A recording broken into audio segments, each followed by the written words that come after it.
voice can break the dark. A single spark ignites the heart. But if we turn when justice calls, the chains we forge will bind us all. When truth is silence, when lies take hold, the cost is freedom, the soul grows cold. No one stands tall while another must fall. Freedom for one depends on freedom for all. We're mavericks of freedom, rebels in the fight, defending every voice, defending every right. For the moment we falter, the moment we stall, we lose our own freedom when we let others fall. You can't stand free while others kneel. When justice fades, it's freedom they steal. An innocent condemned, a crime unspoken, and with it the bond of liberty is broken. No tyrant rules without our consent. Oppression thrives where silence is spent. Stand for the weak, the silence is small, or freedom will crumble for us all. We're mavericks of freedom, guardians of the light, fighting for the truth, for what is just and right. For the rights of one are the rights of all. We rise or we fall by answering the call. Even those we may oppose deserve the rights we all uphold. For if we deny them what is fair, we build our own prison in despair. The fight's not easy, it never will be, but justice for one is the key to be free. We stand as mavericks, together we strive, defending the rights that keep freedom alive. We're mavericks of freedom, rebels in the fight, upholding every truth, protecting every right. When one is oppressed, we're all in the thrall. Freedom for one depends on freedom for all. So take a stand, let your courage rise. Defend the truth, don't compromise. For the soul of the world, the writing's on the wall. Freedom for one depends on freedom for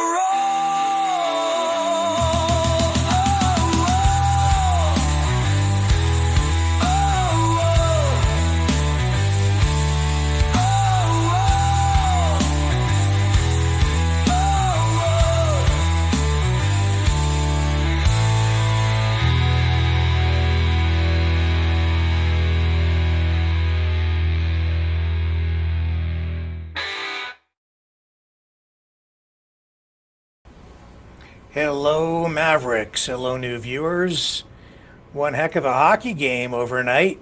3 fights in the first 9 seconds. Canada versus USA, and Canadians, after coming away with a 3-1 loss, are looking for a rematch, maybe in the final. And it really was politics playing out on ice. It was war on ice overnight. And to help us look at that and everything going on with Ukraine tonight and geopolitics, this new world order, such as it is, that seems to be emerging, is David Wiley.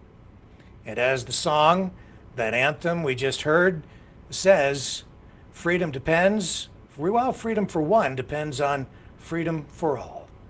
We'll see if we all rise to the occasion. Stay with me. David's ahead just after this.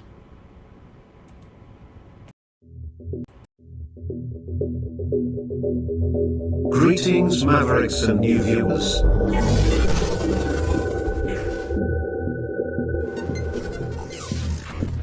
Tonight, direct and live from the Maverick News Network World Studios.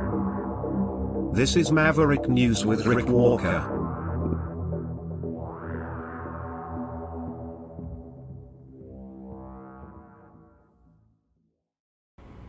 All right, I'm back, and so is David.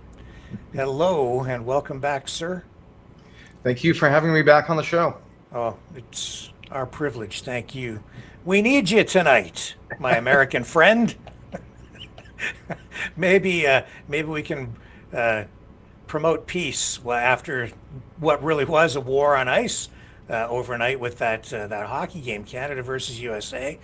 Politics on full display at the arena in Montreal, where Canadians, I'm sorry to say, booed the U.S. national anthem, and then we had 3 fights in the first 9 seconds of the hockey game, and emotions are running high up here in Kanakistan. People pretty worried about all that 51st state stuff. Do you have any words of hope? That from 50, the that southern, 51st state stuff is nonsense. Down here, most Americans are supporting Canada on both sides of the aisle, for that matter. I've heard a lot of Democrats say, well, if a war breaks out between the U.S. and Canada, I'm going to fight down here for Canada. I've heard a couple of people say that, but I've also had some people on the opposite side call in during our call-in programs who seem pretty hostile. Yeah. Well, the Republicans I talk to all don't think that Trump is serious about this. They think he's posturing, that this is just him trying to get a better deal. Between the people, there's not such a feeling of hostility. However, it wouldn't be the first time in history that leaders had a different idea and dragged things into a fight anyways. Well, I mean, the fact that, just to illustrate how this really was about politics more than hockey last night, I mean, we're getting this kind of stuff on social media today.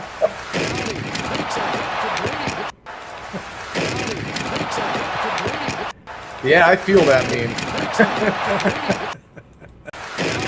Ouch. Yeah, and I think there are a lot of Canadians up here who are actually applauding that, but because Justin has been under fire for a lot of things for quite a while, but he's kind of on the way out. We have a leadership race on the Liberal side, that's underway, so he's not going to be around too much longer. I don't really want to run this full screen because we'll probably get a seconds in. I'm going to take that audio down so we don't get hit with copyright. Can we see that here? There it is. So, 3 fights, first 9 seconds. This takes me back to my childhood, really, and the Canada Cup tournaments of like 1972, 1974. But back then, Canada was really, I think, in a way, representing Canada, the United States, and the West against Russia at the time. And I remember hockey is such a passion for people up here. It's a source of national pride. They stopped school so we could watch those games in 72 and 74. And now, this what happened overnight, last night. It reminds me so much of those days. A country up here in Canada, we're pretty reserved when it comes to national pride, but it was on full display last night. Well, there's nothing like being united against a common threat, unfortunately, to bring people together, which is great because it usually happens in times of need, but we're not in a time where we should be needing it. This conflict between our nations is just nonsense. I agree. Yeah, no need for any of this. I'm so disappointed, saddened by it, honestly.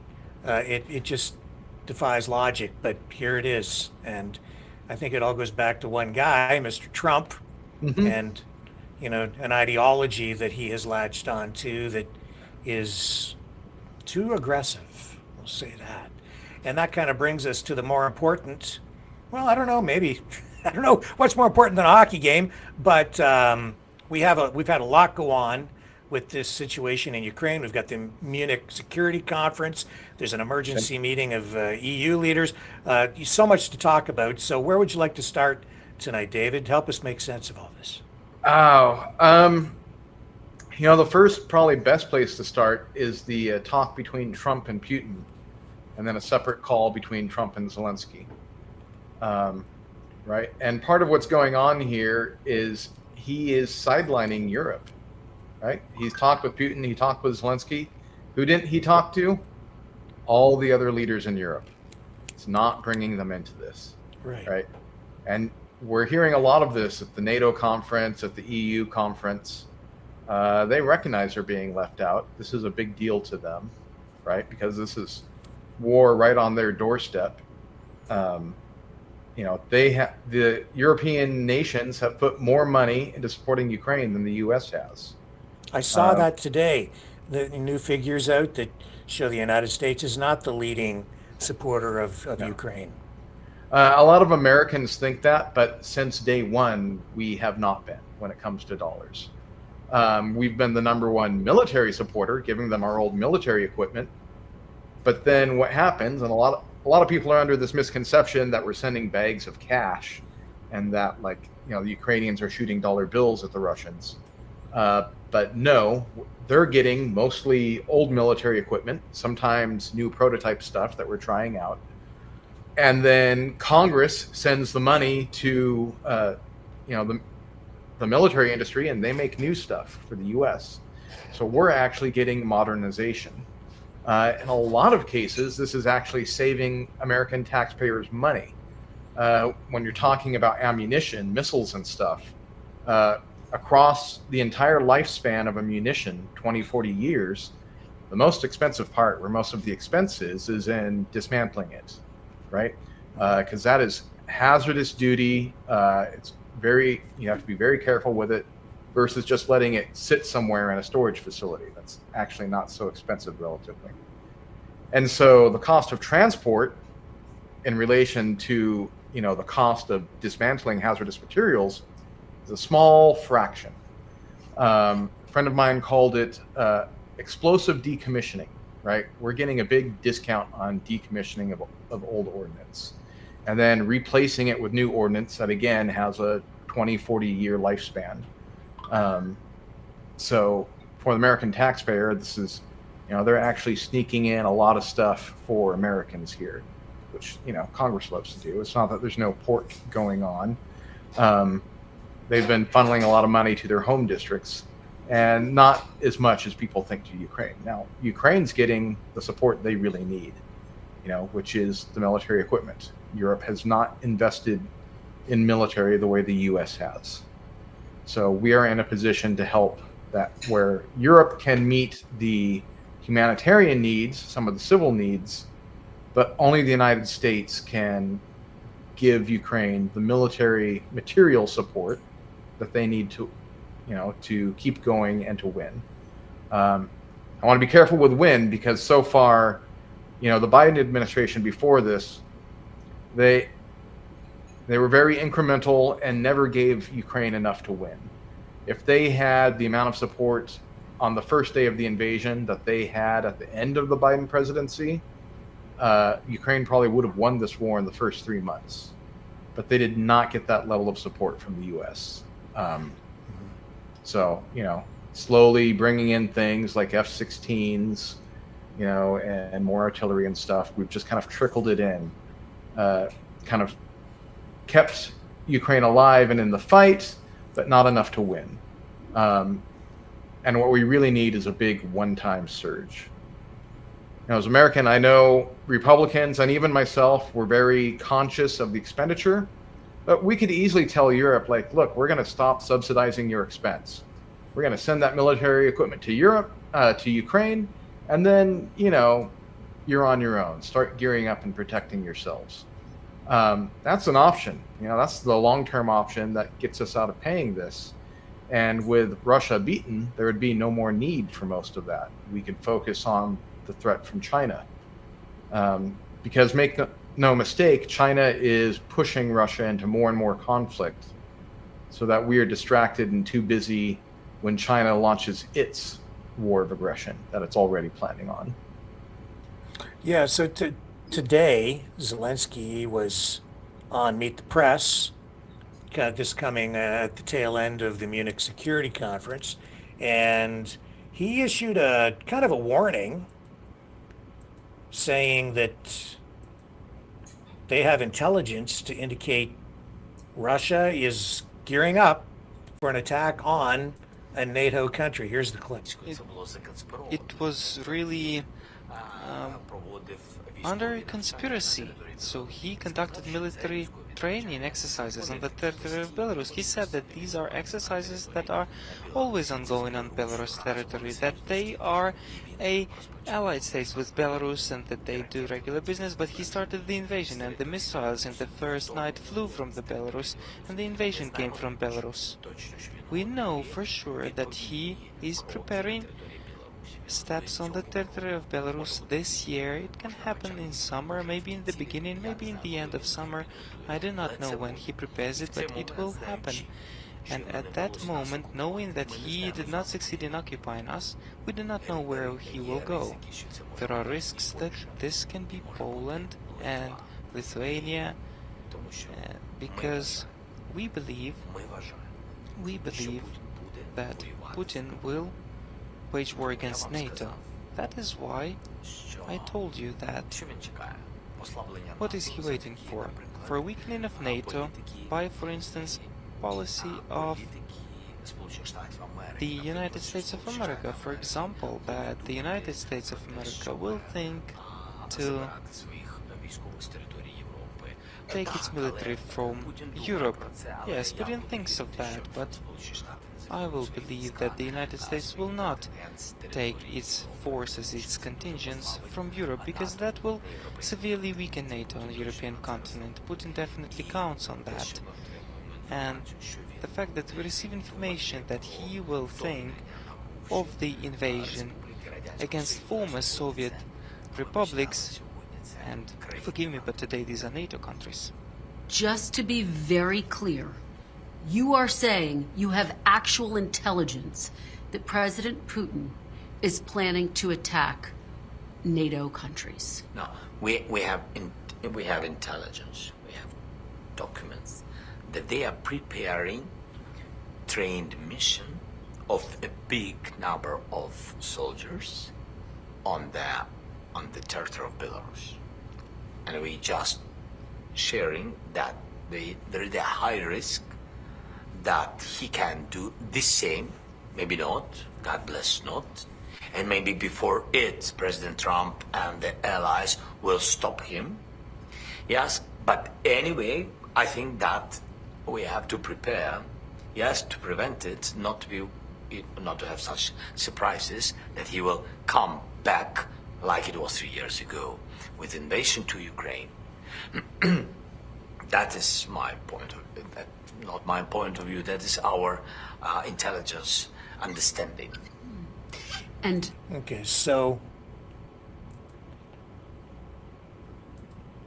what do you make of that? This that seems very credible. It doesn't sound hyperbolic. He's saying they're assembling troops, and this represents a high risk for NATO.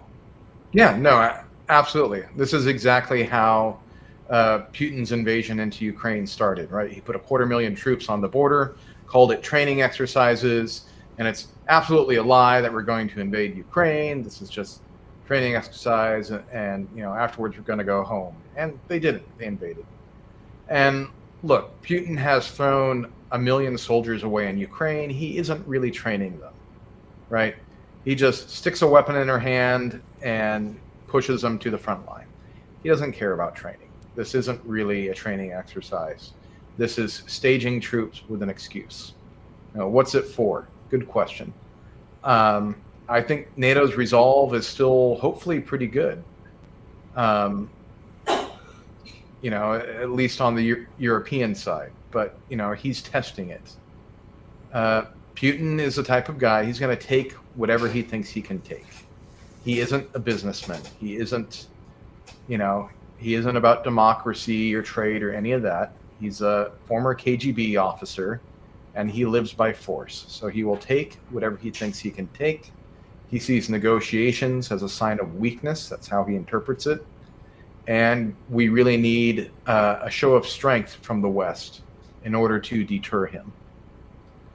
So Keir Starmer today says UK he's indicating they may be ready to send UK troops in to provide some sort of a security guarantee or act as peacekeepers, I guess, in the event that a peace deal is struck.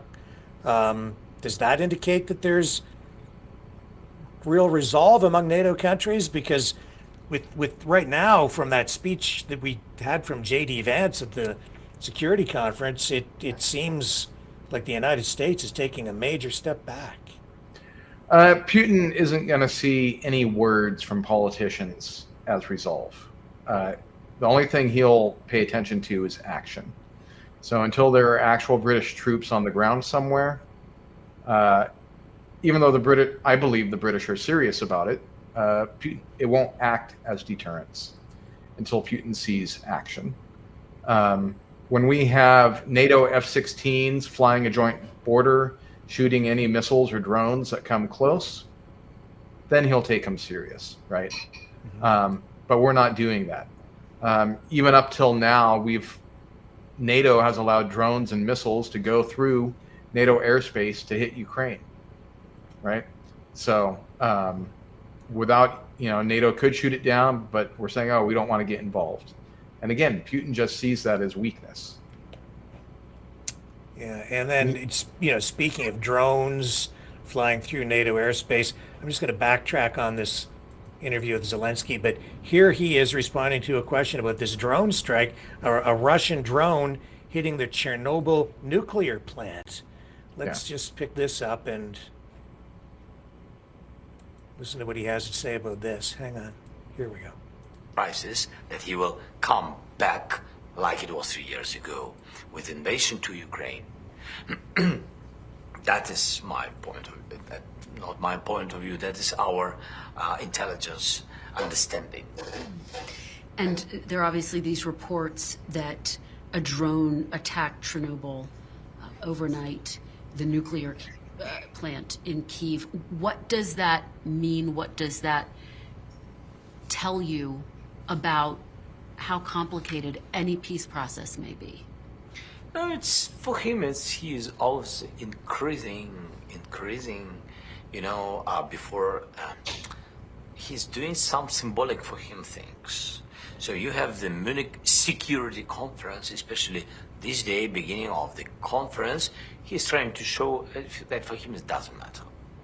Doesn't matter what you decide about security. I can do this. What he showed, he pushed the drone, to the sarcophagus of the fourth block of Chernobyl station. Yes, sarcophagus, which was built by 40 countries. 40 countries, mostly American money, and a lot of countries of Europe. 40 countries built it during the years, and he just pushed the drone there, especially to this sarcophagus. Are you willing? Wow. I mean, so here you have an opportunity for peace talks, and he attacks a nuclear power plant with a drone. What does that say to you?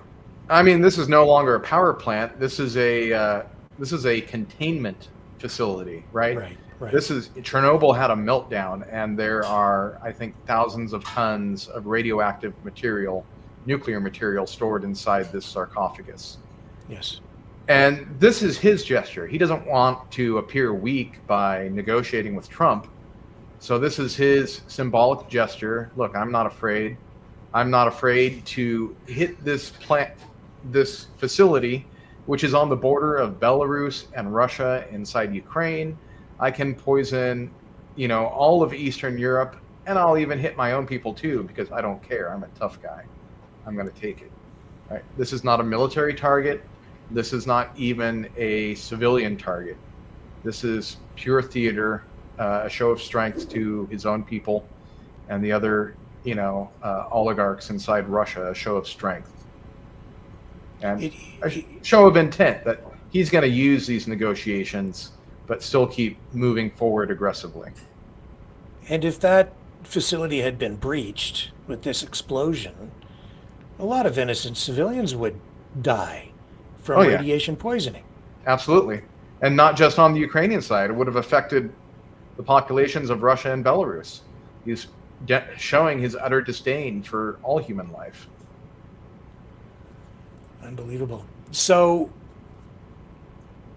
where do you think NATO stands right now? It seems like it's fracturing, and I think that's the narrative that Russia wants to push out there. I think this is what Russia really wants as part of what their objectives have been and continue to be, is split NATO apart. And I think you're seeing somehow they've managed to drive a wedge between the United States and these other NATO countries. How serious is it? I wouldn't call it fracturing at this point. Putin definitely wants it to be that, and from the outside it can look like that. It's floundering. It's definitely on unsteady feet. It's looking kind of drunk and weak, but it still is fully armed and can pack a punch if it wants to. But the question is, what is its resolve? What is NATO willing to do? And NATO hasn't figured that out yet, and that's the problem. And it looks weak, and the appearance of weakness is signaling to Putin that this is his opportunity. He wants to try and test it in some way. And we have to do NATO has to do something to look strong. Not talk, not just put up, some words, some strong sounding words. It has to actually do something.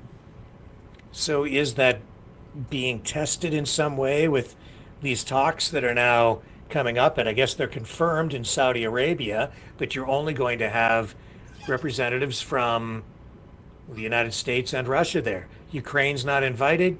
EU's not going to be there. What does that signal? Well, it's different things, but the way Putin's going to interpret that as weakness and opportunity, right? That's not how Trump sees it. Trump sees it as, I can get him to the table. I'm going to be able to broker this peace deal that I want. I'm going to make a deal. That's what he thinks. Now, if Putin wanted a deal, he would have initiated this. The only deal he wants is capitulation and victory. And he sees negotiation as a way to get that.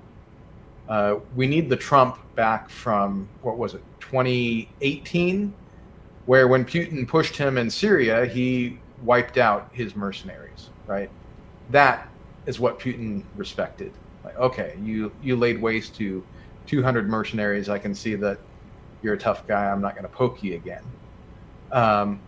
Right now, Putin's poking NATO all over. He's cutting internet cables across the North Sea. He's doing sabotage operations in Germany and other places. And there's some element of deniability, but everybody knows what's really going on here, right?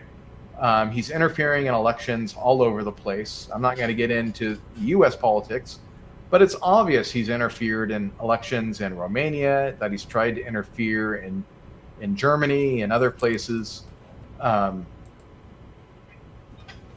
So he's getting away with all these standard KGB operations without any pushback. And, Trump sent a delegate to Russia. He released some Americans. And then he immediately arrested some other Americans who were in Russia just based on convenient excuses. So, not really getting anywhere. Talk is cheap.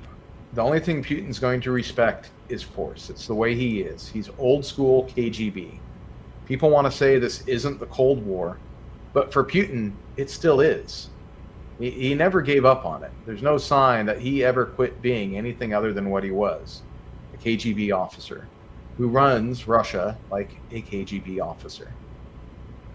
So I guess you can tell what someone is going to do not just by what they're doing, but what they've done in the past. And can you kind of lay out what Putin has done leading up to this point that gives us an indication or even proof that he is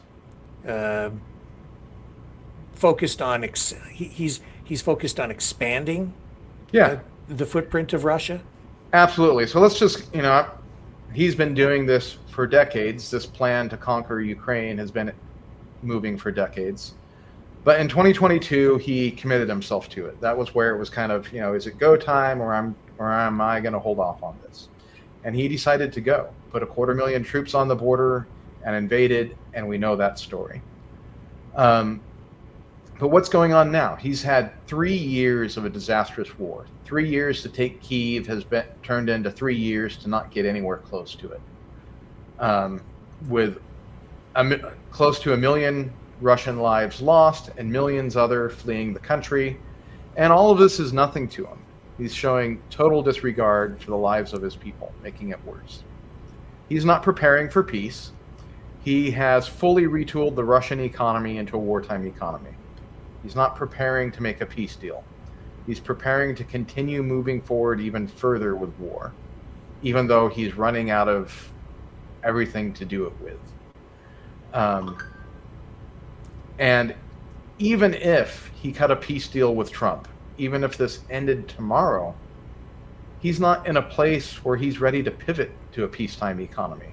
He simply can't. There would be, if he fully committed to peace, there would be millions of angry Russians returning from the war, out of jobs, right? He would have to shut down all the military building because he doesn't need that, not going to war. That would create further unemployment. You can't just spin up the private sector overnight. He's not in any place to make peace. He's not preparing to, he's not gearing for it. He's either going to take Ukraine, convert it, conscript its populace, and march on. That was the original plan. Can continue through to Ukraine to Moldova. And it looks like that's no longer the plan. He's pulling troops out of that eastern occupied portion of Moldova slowly, and he's building up in Belarus. So what's the target? To me, it looks like he's preparing to make a move on the Baltics, most likely Lithuania. Probably not all of it. He'll probably just test NATO's resolve, take a little piece, and see what happens. Just like in 2014 with Ukraine, just like before that with Georgia. This is his modus operandi. I'm not going to fully commit to the war with the big guys, because I don't know how they'll react. I'm just going to take a piece. And if they don't come out in full force when I take a piece, then I'll take the rest of it, right? I'll keep on moving till I'm stopped. You've talked about Dugin, but Putin is a big fan of Dugin and Stalin. One of Stalin's big wartime doctrines is if you meet steel, yield. If you come up militarily against a hard force, then you stop. If you meet mush, push. So if you encounter weakness, keep going. So that's what he's doing. He's finding some steel in the Ukrainians, and he's thinking twice about it. But he's not giving up on war. He's fully committed to war somewhere. Yeah. What J.D. Vance, his speech at the Munich Security Conference, I don't think he even mentioned I don't think he used the word Ukraine even once in his address. He seemed to be attacking the allies of the United States and Europe instead of what we would normally say are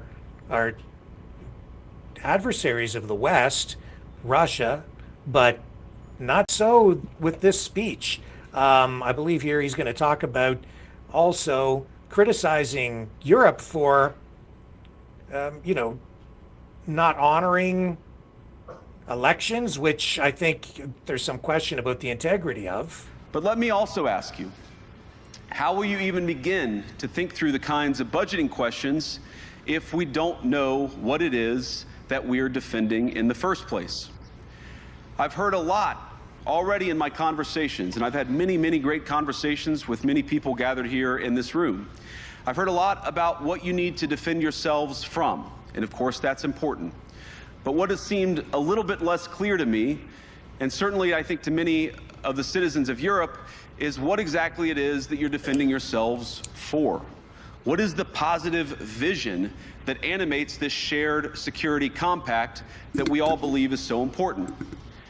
And I believe deeply that there is no security if you are afraid of the voices, the opinions, and the conscience that guide your very own people. Europe faces many challenges, but the crisis this continent faces right now, the crisis I believe we all face together, is one of our own making. If you're running in fear of your own voters, there is nothing America can do for you. Nor, for that matter, is there anything that you can do for the American people who elected me and elected President Trump. You need democratic mandates to accomplish anything of value in the coming years. Have we learned nothing that thin mandates produce unstable results? But there is so much of value that can be accomplished with the kind of democratic mandate that I think will come from being more responsive to the voices of your citizens. If you're going to enjoy competitive economies, if you're going to enjoy affordable energy and secure supply chains, then you need mandates to govern, because you have to make difficult choices to enjoy all of these things. And of course, we know that very well in America. You cannot win a democratic mandate by censoring your opponents or putting them in jail, whether that's the leader of the opposition, a humble Christian praying in her own home, or a journalist trying to report the news. Nor can you win one by disregarding your basic electorate on questions like who gets to be a part of our shared society. And of all the pressing challenges that the nations represented here face, I believe there is nothing more urgent than mass migration. Today, almost 1 in 5 people living in this country moved here from abroad. That is, of course, an all-time high. It's a similar number, by the way, in the United States, also an all-time high. The number of immigrants who entered the EU from non-EU countries doubled between 2021 and 2022 alone, and of course it's gotten much higher since. And we know this situation, it didn't materialize in a vacuum. It's the result of a series of conscious decisions made by politicians all over the continent and others across the world over the span of a decade. We saw the horrors wrought by these decisions yesterday in this very city. And of course, I can't bring it up again without thinking about the terrible victims who had a beautiful winter day in Munich ruined. Our thoughts and prayers are with them and will remain with them. But why did this happen in the first place? It's a terrible story, but it's one we've heard way too many times in Europe and unfortunately too many times in the United States as well. An asylum seeker, often a young man in his mid-20s, already known to police, rams a car into a crowd and shatters a community. How many times must we suffer these appalling setbacks before we change course and take our shared civilization in a new direction? No voter on this continent went to the ballot box to open the floodgates to millions of unvetted immigrants. But you know what they did vote for? In England, they voted for Brexit, and agree or disagree, they voted for it. And more all over Europe, they're voting for political leaders who promise to put an end to out-of-control migration. Now, I happen to agree with a lot of these concerns, but you don't have to agree with me. I just think that people care about their homes, they care about their dreams, they care about their safety and their capacity to provide for themselves and their children. And they're smart. I think this is one of the most important things I've learned in my brief time in politics. Contrary to what you might hear a couple mountains over in Davos, the citizens of all of our nations don't generally think of themselves as educated animals or as interchangeable cogs of a global economy. And it's hardly surprising that they don't want to be shuffled about or relentlessly ignored by their leaders. And it is the business of democracy to adjudicate these big questions at the ballot box. I believe that dismissing people, dismissing their concerns, or worse yet, shutting down media, shutting down elections, or shutting people out of the political process protects nothing. In fact, It is the most surefire way to destroy democracy. And speaking up and expressing opinions isn't election interference. Even when people express views outside your own country, and even when those people are very influential. And trust me, I say this with all humor, if American democracy can survive 10 years of Greta Thunberg scolding, you guys can survive a few months of Elon Musk. But what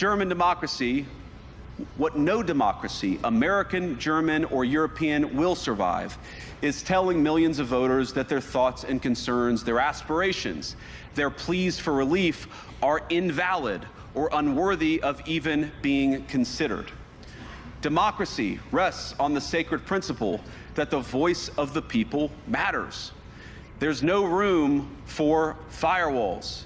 You either uphold the principle or you don't.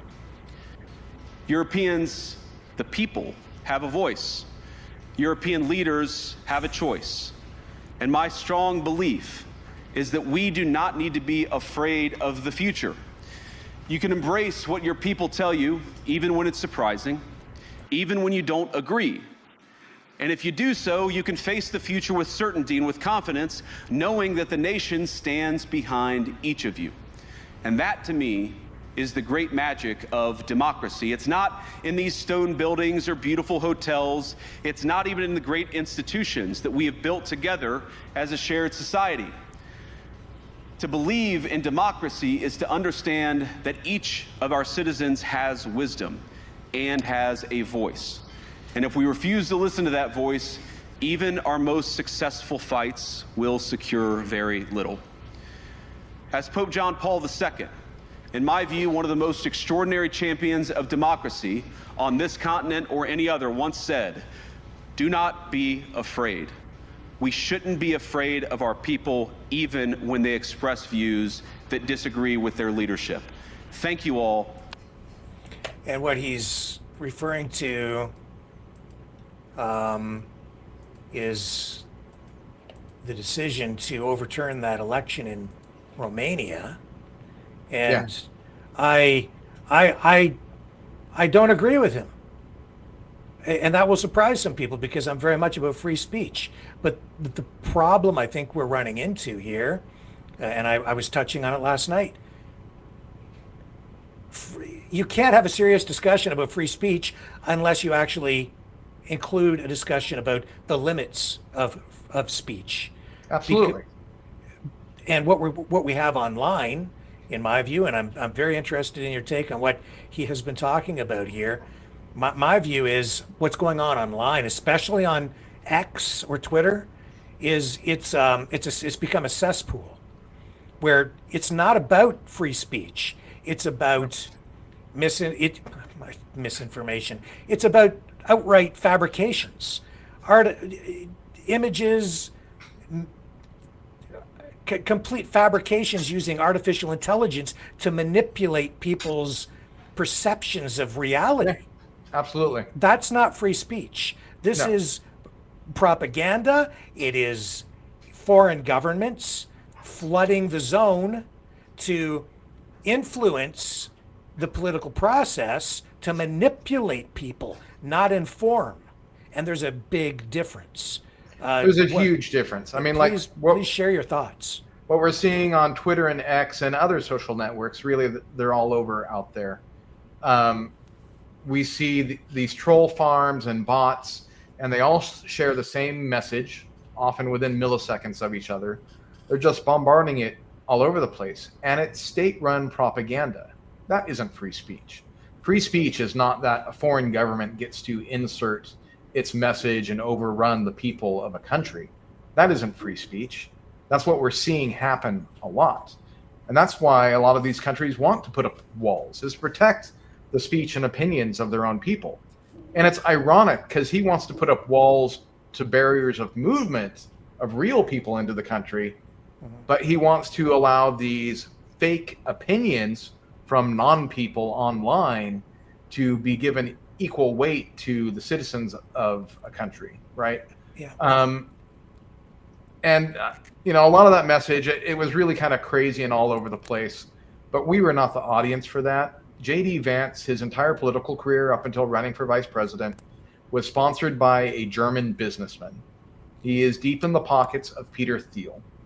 And he's in Munich, he's in Germany, and he's paying back there. That message was to the German audience. That is support the political party AfD in their upcoming elections, a far-right party. And that's exactly the sort of message they have. Like, oh, you shouldn't worry about the Russian money that's coming in to fund us, and the fact that we're rebroadcasting these Russian messages. We need to keep out these foreign people. And what's the number one mass migration in Europe right now? It's Ukrainians who are fleeing the war that Russia caused. So, what's going to happen there? Are we going to ignore Ukraine and leave the people there? Well, what's going to happen then? They're going to get overrun. Russia's going to turn those people into the next wave of conscripts and throw them at Europe. It's not good for anyone in Europe, but Russia isn't trying to advance Europe's interests. They're trying to destroy countries from within. It's something that they've been doing for a long, long time, right? And this is, again, KGB modus operandi. This is how KGB leaders like Putin think. And I know that it's hard for people to, I think, understand my perspective on free speech when I'm talking about limiting speech. But, well, I think Steve Bannon might explain it better than I am here right now. Just about a week ago, he did an interview on GB, and he talks about Elon Musk. He talks about Twitter. He talks about these issues, and well, he even acknowledges that what's going on Twitter isn't really about free speech. I don't think he intended to do this, but he illustrates why Elon Musk has so much power and how he really can manipulate elections and influence the outcome using his immense power through the social media platform that he now controls. I hope this helps explain it. But my guidance to Europe is the following. This guy has the two tactical nuclear weapons of modern politics. He has unlimited money. And when I say unlimited money, he is a guy that could write a $250 million check in 5 months and it doesn't affect his lifestyle. Okay? I don't know of anybody else in the world that could do that. Number two, he has a powerful social media platform and he can bind what he binds and he can loose what he looses.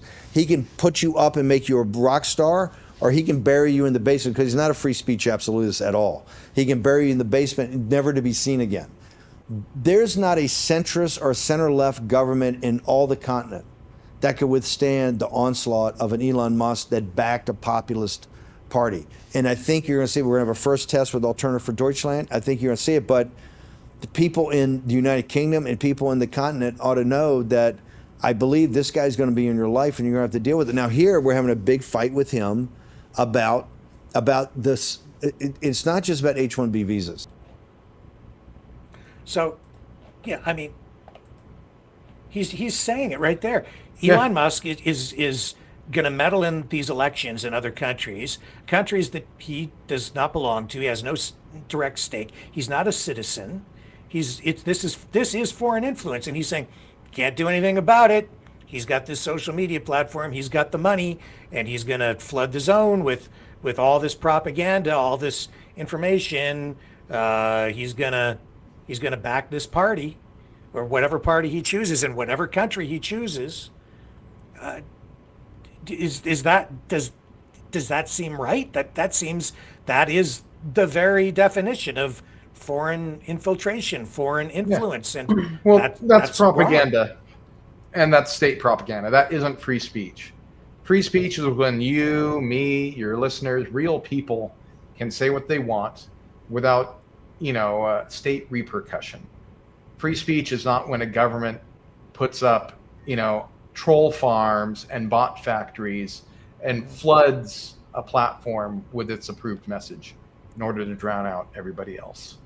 And that is how countries in this internet age are waging their propaganda.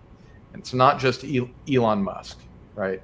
So there's others out there, but we have a choice. So it is not all powerful. He's not going to win just because he has money, because we can all turn it off.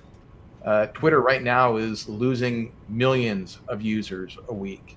Other platforms are rising now, but they have the same issues. They also get flooded with bot armies and troll farms, and you see these state-approved messages appearing all over. So people are going to have to wise up and, pay attention. If you see the repeat message over and over, it's probably fake, right? When you see that same identical message and it's not somebody just sharing something, but word for word, you're just a whole bunch of accounts are copy pasting a message. It's worse than that, because I see it here all the time. I see it here in Canada, certainly, where whatever side you're looking at, it'll be a lie about someone accused of maybe something horrific, like even pedophilia, and then this just takes on a life of its own. How do you fight back against that?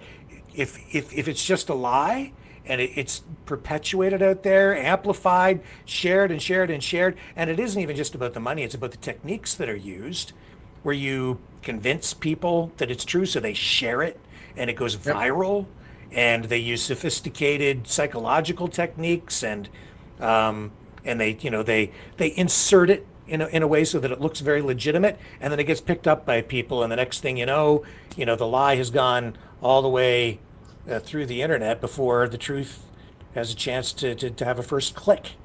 Yeah. Right. So this is a terrible situation, and I don't really have a great solution to it as I sit here tonight. But this is going to be with us for the next while, and this is actually a threat to democracy. It's not just letting it run rampant is not the solution to preserving democracy at all. It's the opposite. We have to do something about it. And this isn't free speech. This isn't the messages of real people, right? This is not what protection of free speech was ever meant to be. Nobody whether it was American founders or anyone other, when they were talking about free speech, it was not the idea that a government could create 10,000 accounts or printing presses and have them all say the same thing. Yeah. That's not free speech.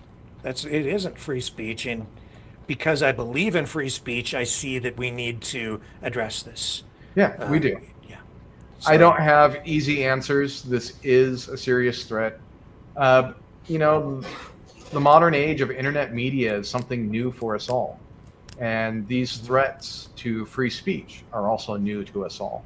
So it's going to take us a while to really have a good answer for this, I think. Yeah, but also, meanwhile, these threats are going to continue evolving as well. So, and I'm pretty tuned into it. I'm dialed in because, as a journalist who came from CTV and worked in media for a long time, the Canadian Association of Journalists, the Radio, Television, Digital News Association. These are organizations that are separate and apart from broadcasting companies. They have codes of ethics. They have journalistic standards that they hold their membership to, and there are organizations in the U.S. as well that you have journalists who adhere to these. But what's going on online? It's become like the Wild West, and there are no standards really being employed. Very few. Only the laws, legislation that might be in place dealing with things like slander and libel, where you might sue somebody. But beyond that, people, I don't think, really know what they're getting sometimes. And because they've lost so much trust in mainstream media, they just automatically think that whatever they're seeing on, the independent side, wherever it's coming from, it just is maybe credible and must be true. But that's not necessarily the case. Yeah. No, and I've seen even credible media picking up some of these stories from social media and sharing them, becoming unwitting accomplices to the spreading of, disinformation, which becomes misinformation, right? Often because without a close examination, some of these stories look like they're from legitimate sources and are legitimate stories. Yeah, Pooh Bear they're says, not. Rick, why are you not working at CTV now? You're too young for retirement. Well, that's because I left there because I disagreed with some of what was going on. They also wanted me to move again, and I'd been moving and moving and moving, and it's some personal reasons. And so I decided to just stay put, and I started working at my own independent media company. And that was a long time ago, before it became fashionable to try to make a living and survive as an independent journalist. But that's what I was doing, a lot of automotive journalism, and now I'm back in doing this because I do care about freedom of speech, and I see the threats that are out there right now to democracy, and that's why I'm sitting in the chair every night, Pooh Bear, and thank you very much for asking. Let's take a little break, and we'll come back, and we'll continue our conversation. There's lots more to unpack tonight as we look at what's going on heading into these maybe peace talks in Saudi Arabia. Stay with us.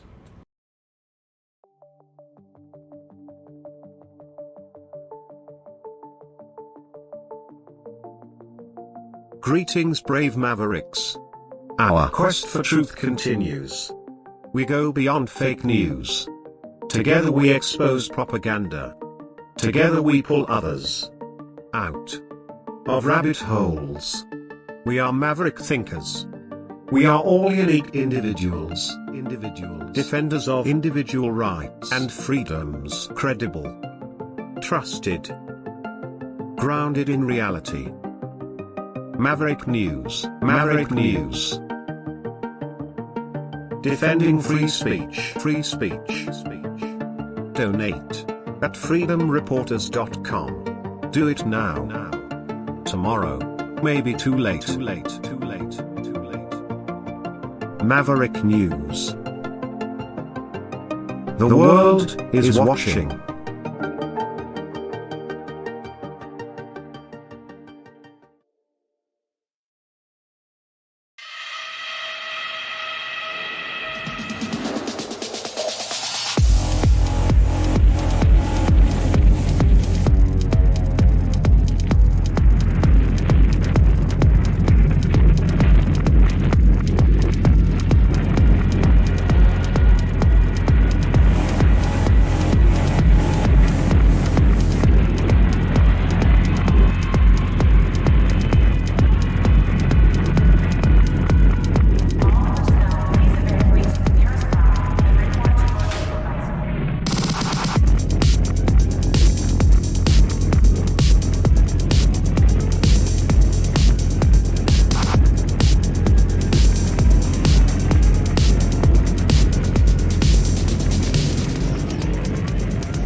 Maverick News.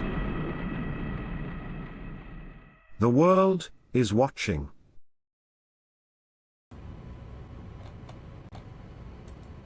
Okay, we're back, and there's David again.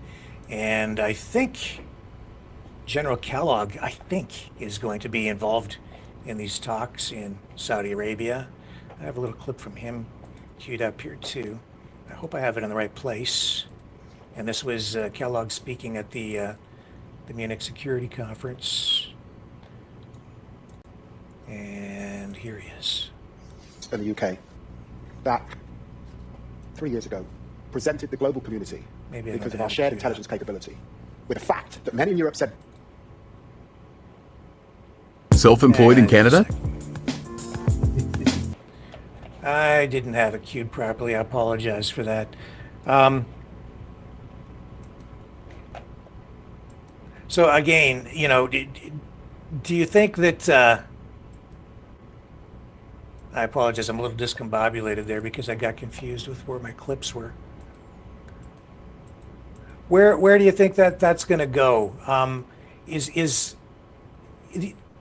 Trump and Vance are sitting there saying it's going to be up to Europe to take the lead on security, and the United States is going to step back, and yet they're not involved in these negotiations either. So to me, that seems inappropriate.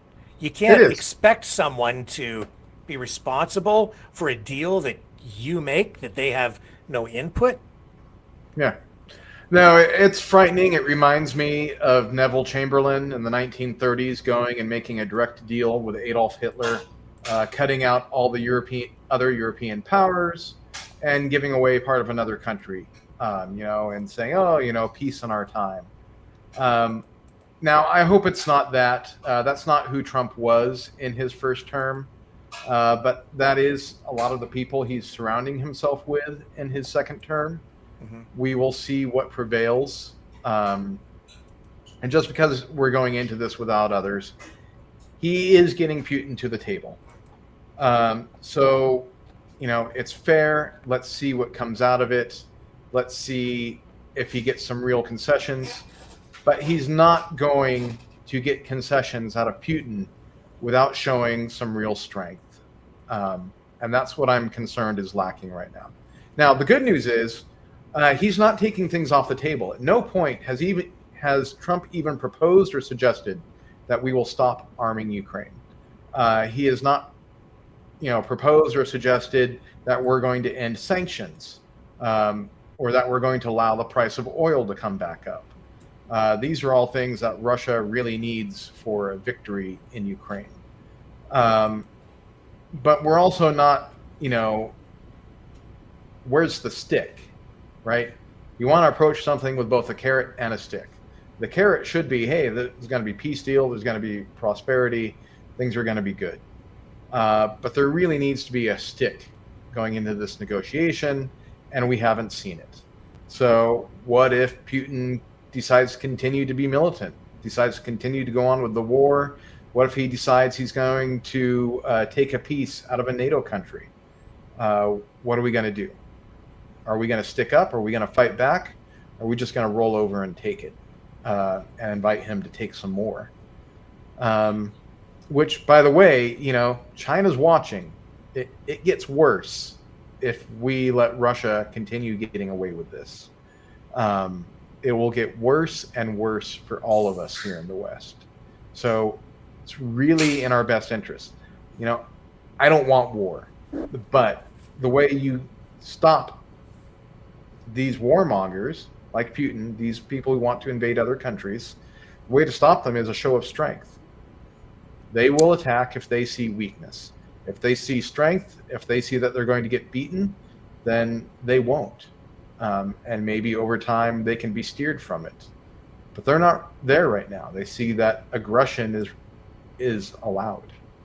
So, and heading into these talks, both sides want to appear to be negotiating from a position of strength. Yeah. But is Russia's position as strong as some might think, because they have inflation hitting somewhere around, I don't know what it is. It's 15-20%, I think. You've got interest rates skyrocketing. So if you go for a car loan or a mortgage, you're paying like upwards of 20-21%. The economy doesn't seem to be very, very strong at all. Russia pretended to be the world's second most powerful military, and then it went into Ukraine and got itself beaten bloody in the first few months against a nation on its border with the full force of its military might against it, right? A nation a quarter of its size. It would be, there's not even a comparison in the U.S. invading Canada or Mexico. It would be like, there is no comparison. If we invaded Cuba and got beat back bloody, that would be the closest example. They lost their navy to a nation that didn't have a navy. The vast majority of what they took in those first few months of invasion is long since gone. And they've lost 500,000 more men taking over some mostly unoccupied farmland in a few small scattered towns. They're not there. They had huge Soviet stockpiles of weaponry that are mostly gone now. They have not been producing much, but they are outproducing all of Europe combined. So without the U.S. standing up, standing strong, He can march through Europe. That is not inconceivable. And then we're going to be in a really bad position. So when people say this isn't in the U.S. interest to be involved in this at all, what's your response? Why should this matter to the American people? Well, and I understand to extents. War really isn't in anyone who desires prosperity. It's not in best interest. Peace is in everybody's best interest. So to that much, it's true. But it takes two to make peace. It only takes one person to start a massacre, to set the world on fire. And that is what Putin's doing right now. He's not going to stop himself. He has to be stopped. So this is not like us invading Afghanistan or invading Iraq or some other country.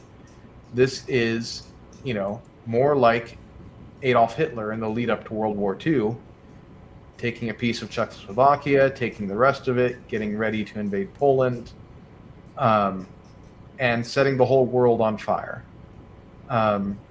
Because if Putin can get away with taking parts of Europe, China's Xi, he's going to take Taiwan. If he takes Taiwan, he won't stop there. He'll take others. And eventually, the U.S. would be an island where war is on our doors again, like it was in the 1940s. We don't want to wait for it to get to that point. Right now, the price of ensuring peace is low. All we have to do is arm Ukraine to the victory. We don't have to send in troops. We can even downsize our own military afterwards. We'll have that option. But doing nothing is not something that's going to deter the world's bad actors, right? Retreating to our own borders, throwing up tariffs, and saying you're all on your own, that's not going to do it. And if people are worried about the proliferation of nuclear weapons, we've already seen Putin move tactical nukes into position to use in Ukraine potentially. And if he is successful and holds on to the territory he has, or takes even more, it's apparent that he's going to be moving nuclear weapons back onto Ukrainian soil, the nukes that were done away with after the fall of the Soviet Union through the Budapest Memorandum. Yeah. But now we'll have nukes that much closer to Europe again, and putting the world at risk even more of a nuclear conflict. Is that fair? Yeah, no, absolutely fair. If we don't support Ukraine, there's going to be a nuclear arms race like the world has never seen before. It'll be worse than the Cold War, because this time everybody's going to do it. Every nation that wants to be independent and not conquered by the US or Russia or China is going to try and get nukes if they can, because nuclear non-proliferation is broken. We had an agreement. We had the Nuclear Non-Proliferation Treaty, which was amended by the Budapest Memorandum. Russia, the UK, and the US agreed to protect Ukraine from, invasion by a nuclear-armed aggressor, and we didn't. Russia was a signatory to it. They invaded. The UK and the US did nothing in 2014. Sometime later, we armed Ukraine, and now they're under threat of existence, and we still aren't really stepping up to the plate fully.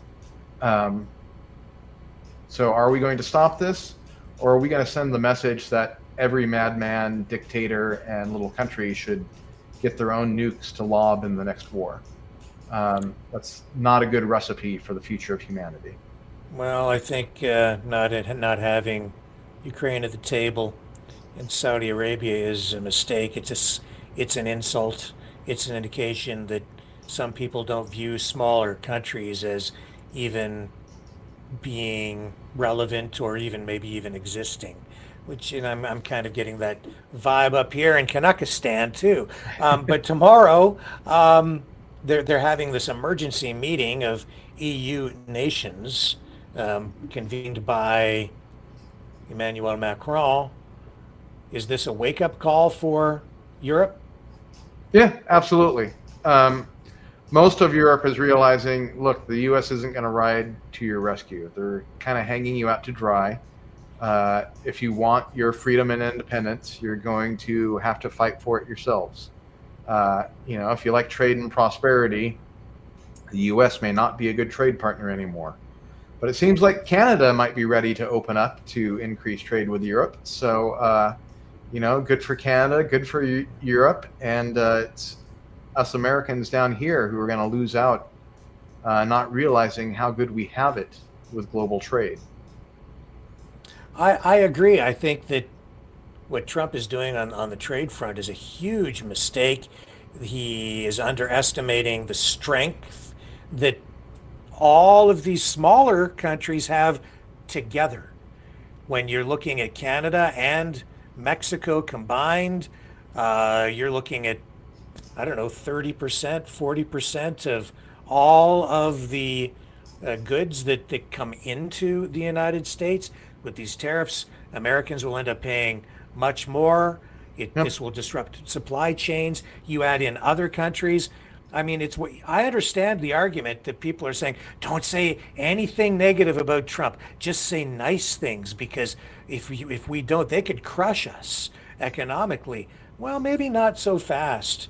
Maybe not, because he's not just doing it to Canada. He's doing it to everybody. How can you possibly think that puts you on a stronger footing? It just defies logic to me. No, it isn't. We're doing to ourselves in a time of peace what other nations do to you in times of war. Put a tariff, an embargo, and we're basically sanctioning ourselves. He sees that America is the strongest economic power in the world. It is.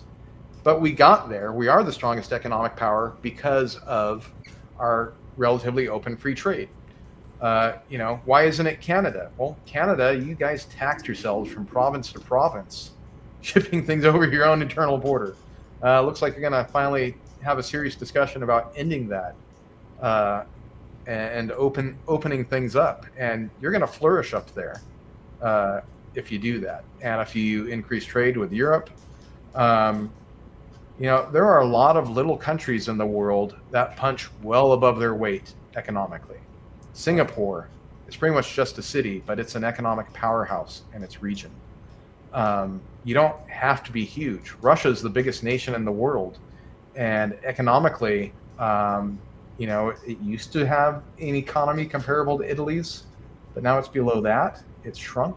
So size, amount of land does not equate to an economy. Even the number of people, that's a big economic workhorse. That's the engine of it, but they have to be free to do so.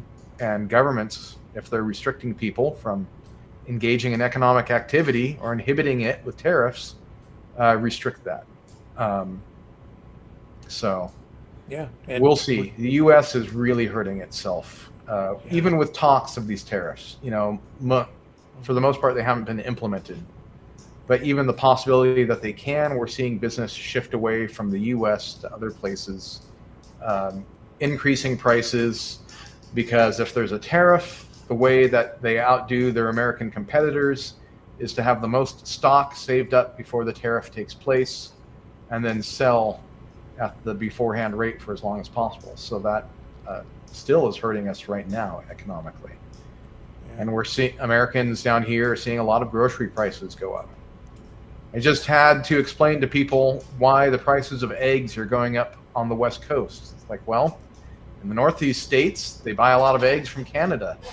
And if there's tariffs, the issues there, they're not buying them from Canada. So where are they buying their eggs from?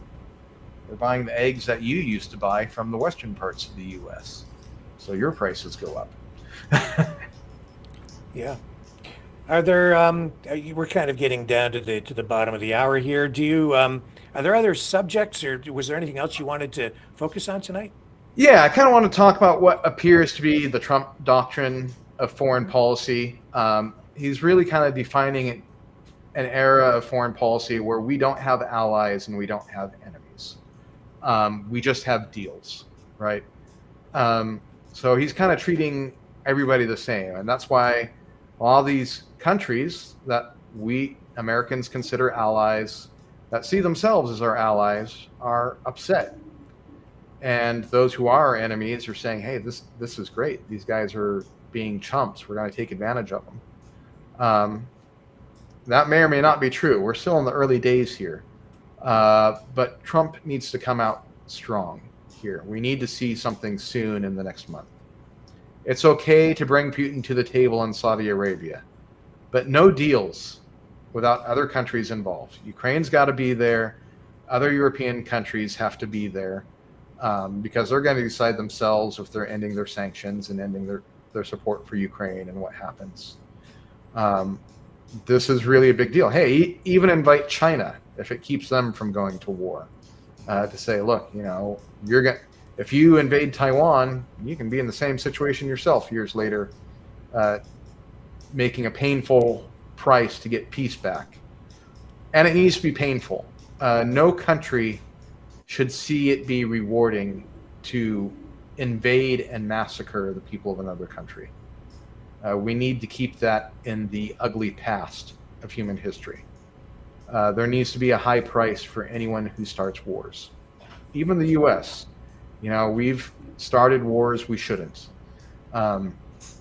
including trade wars. We're already paying that price. But, we need to keep the peace and prosperity and free trade that makes things great, that allows us to buy the products we want to buy. We need to figure out this free speech issue.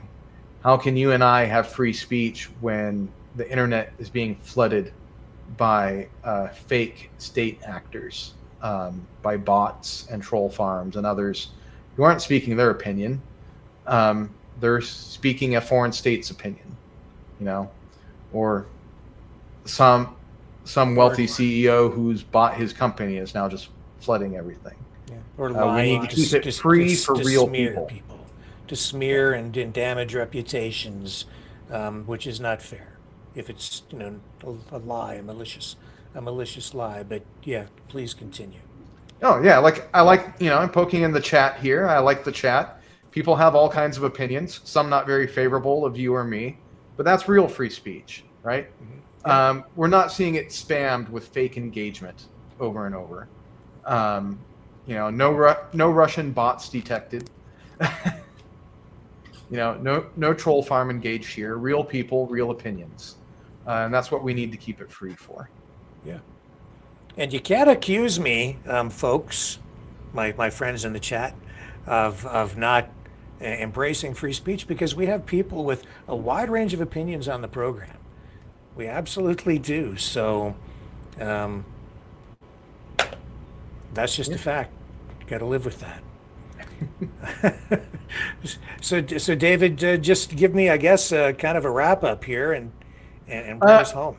We're still your friends down here in the U.S. I'm going to come up to Canada again sometime this year. I'm going to, spend some money. I'm going to, engage in that wonderful trade that's better for all of us. So don't forget the people here are not your enemy. We're friends. We're better off together than at each other's throats. Let's work together to get that message into D.C. That we're all friends here in North America. None of our countries are at war invading each other. Indeed, and we are also your friends and your neighbor. And I just wish that instead of having these wars, we could settle all these disputes with hockey games. As long I have to say we may end up doing that in the final of this Four Nations hockey tournament. As I understand it, Canada still has a shot to qualify for the final. The U.S. is going to be in there, so we could have a rematch. And my oh my, wouldn't that be a spectacle? I'm looking forward to it. Yeah, it actually sounds like a good finals match. Canadians are going to be all up for that, and I expect you're going to win in the end. You guys just have a lot more experience on ice than us, so I don't know. It's going to be a close one. Thank you, David. Thank you, Mavericks. Love you guys. I will see you back here tomorrow night, 7 p.m. on the flip side. Keep your stick on the ice.